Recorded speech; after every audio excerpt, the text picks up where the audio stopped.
Oke, assalamualaikum warahmatullahi wabarakatuh. Jumpa lagi bersama channel YouTube Hasim Ashari. Terima kasih yang sudah mengklik video ini. Tidak bosan-bosan saya ucapkan terima kasih buat teman-teman semua yang selalu menemani saya ya sampai saat ini.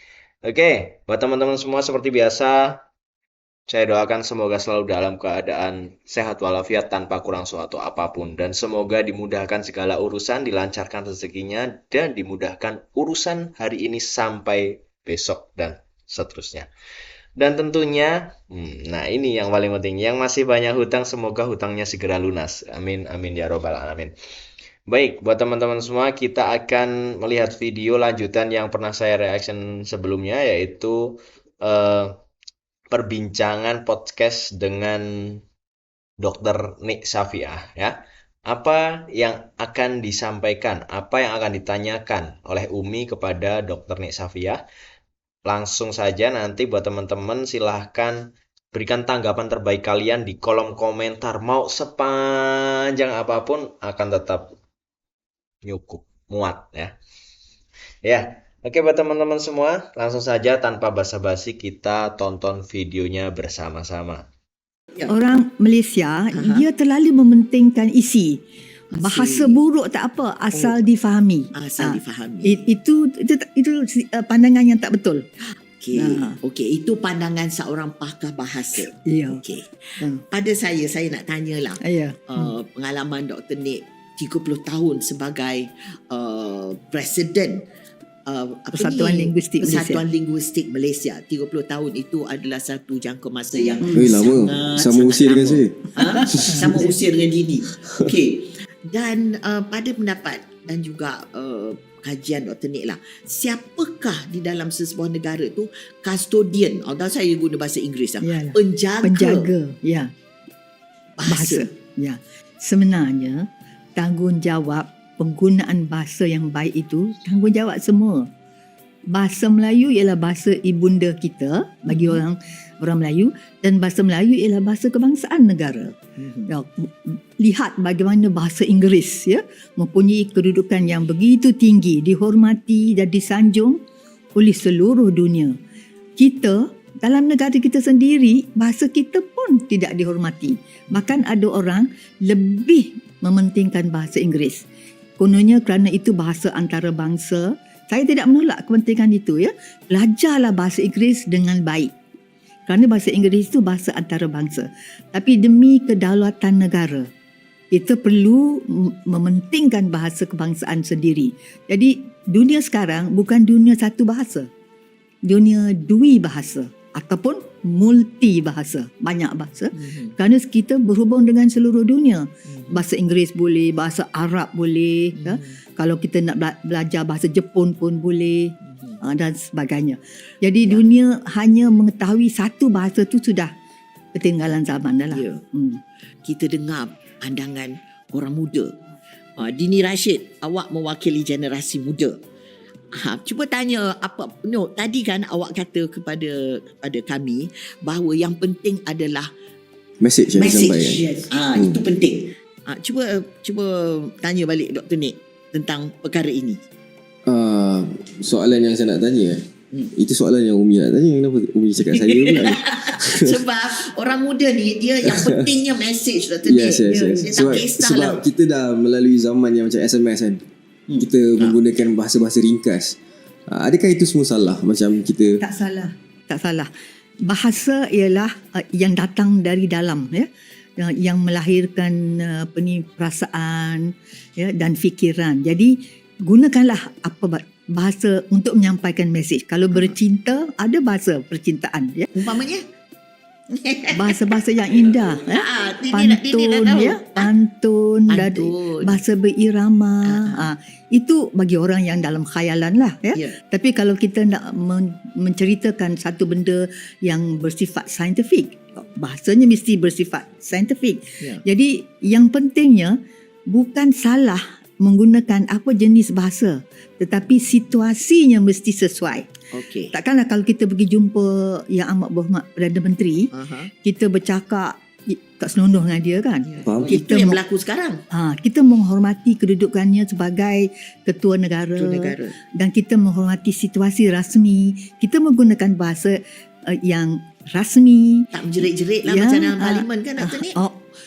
Parlimen itulah contoh penggunaan bahasa Melayu oleh orang yang kurang beradab, ya. Betul sangat. Dia seolah-olah menggunakan situasi menyuara pandangan dalam bentuk yang paling tidak baiklah. Saya rasa kadang-kadang tak perlu ditunjukkan, ya, tonton melalui televisyen, kerana penggunaan bahasa dalam parlimen pada masa inilah memalukan. Takkanlah pula kita nak ada undang-undang mengawal bahasa kan Dr. Nik? Ya, betul. Terlalu banyaklah undang-undang. Ada tak undang-undang yang mengawal bahasa, penggunaan bahasa salah? Dia gini, ada hukum bahasa Hukum. yang patut dihormati, tapi banyak orang melanggar kerana dia tak tahu atau memang dia tidak menghormati bahasa Ataupun lah. dia sengaja. Tidak menghormati bahasa, kan? Kerana dia tidak mencintai bahasa. Orang tidak kaitkan percintaan, dengan bahasa. Sebenarnya bahasa ni perlu dicintai, ya, dan ditinggikan, diberi kedaulatan kepada bahasa. Sebab itu ada negara seperti, sedihnya masyarakat kita tidak mencintai bahasa. Wow, Dr. Nik, itu satu kenyataan yang sangat berat untuk diterima oleh masyarakat Malaysia. Apa maksud Dr. Nik? Bandingkan dengan orang Perancis, orang Jerman, orang Jepun, Orang Indonesia. dan orang Indonesia. Ya. Apabila tiba waktu untuk penggunaan bahasa kebangsaan, mereka akan menggunakan bahasa kebangsaan. Mereka tidak akan menggunakan bahasa asing seperti bahasa Inggeris.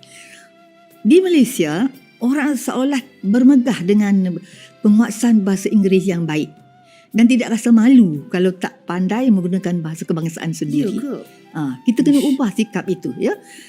Berbangga dengan penggunaan bahasa kebangsaan, tetapi pada waktu yang sama pandai menggunakan bahasa Inggeris dengan baik.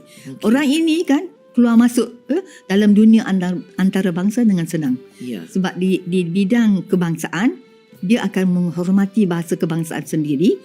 Keluar ke dunia antarabangsa, dia akan menggunakan bahasa antarabangsa. Oke, sampai sini dulu buat teman-teman semua yang sudah menonton video ini. Tentunya diucapkan terima kasih banyak. Dan seperti biasa, saya rasa ya, untuk semua permasalahan kenapa bahasa Melayu Malaysia ini tidak berkembang, karena kembali lagi kepada masyarakatnya yang kurang menjunjung tinggi bahasanya sendiri, ya. Berbeda dengan kita yang kita setiap hari di sekolah maupun dimanapun kita diajarkan untuk belajar bahasa kita, bahasa Indonesia. Dan kita juga memang diajarkan untuk belajar bahasa Inggris, tapi tetap ya kita menjunjung tinggi yang namanya bahasa kita sendiri, bahasa Indonesia. Kalau di Malaysia ini yang seperti diungkapkan tadi oleh dokter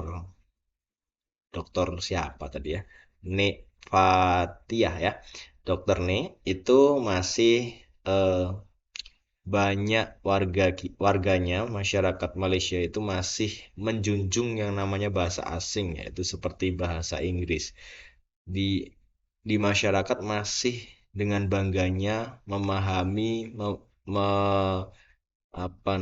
menjunjung bahasa asing seperti bahasa Inggris tanpa menjunjung tinggi bahasanya sendiri. Jadi di situ bahasa yang ada di Malaysia, bahasa Melayu Malaysia itu kurang berkembang. Jadi kita tanamkan ya dari warganya sendiri, dari masyarakatnya dulu, baru nanti semuanya akan terbentuk namanya kedaulatan bahasa tersebut. Ya. Oke, mungkin itu saja untuk video kali ini.